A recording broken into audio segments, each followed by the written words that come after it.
For the year 2012, TIZ produced an annual State of Corruption report in the mining sector.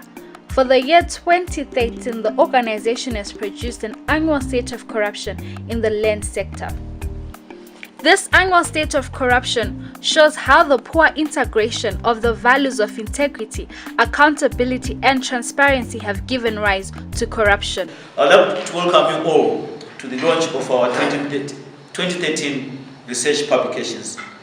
This annual event, ladies and gentlemen, is always a proud moment for Transparency International Zimbabwe as we get to showcase the findings of some of the researches that we conduct.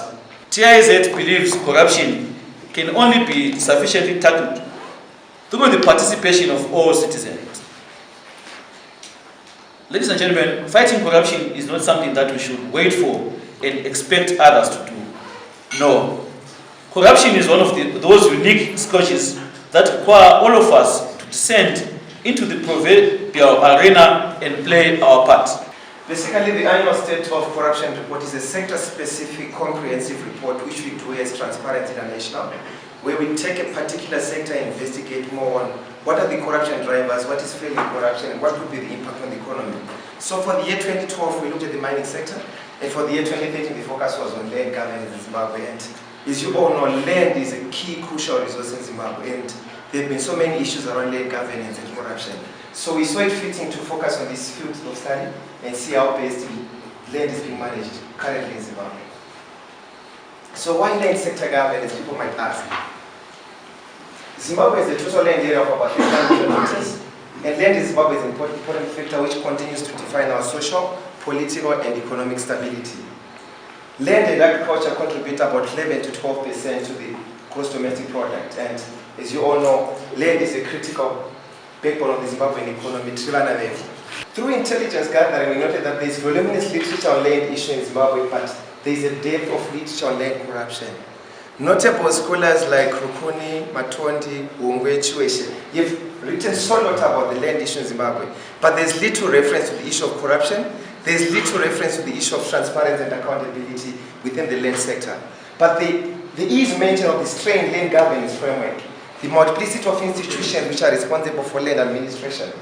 There is mention of the importance of land issues relating to urbanization. Then there is an increase in cases of corruption which are being proliferated through the media.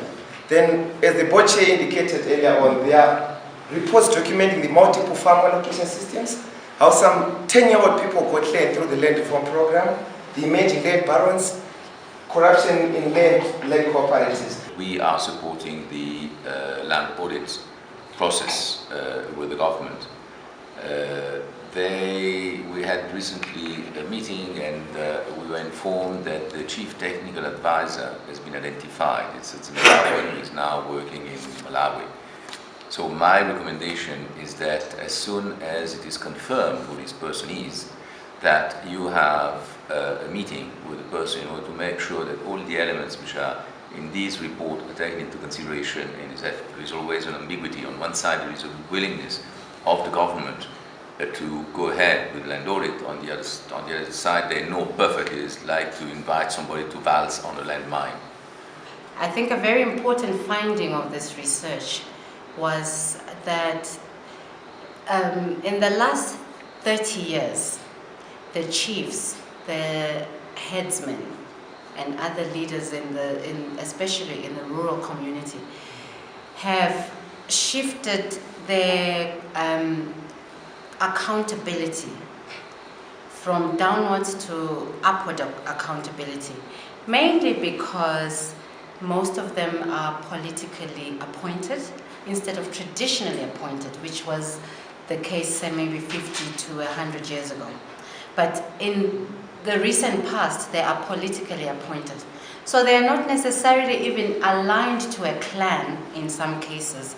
So their allegiance is to the ruling party and not to their subjects. And this is causing problems because their directives of how to allocate land, distribute land, and when they enter especially into commercial transactions of an international nature, they don't even inform their subjects because they are not accountable to them. They are accountable to the ruling party. So this is what has really caused the disjuncture between the traditional and the modern law. I think in the last 50 years, it worked very well. Well, let's say 30 years ago, it worked very well. TIZ is a systems-oriented local chapter of the global movement against corruption, upholding the values of integrity, transparency, and accountability.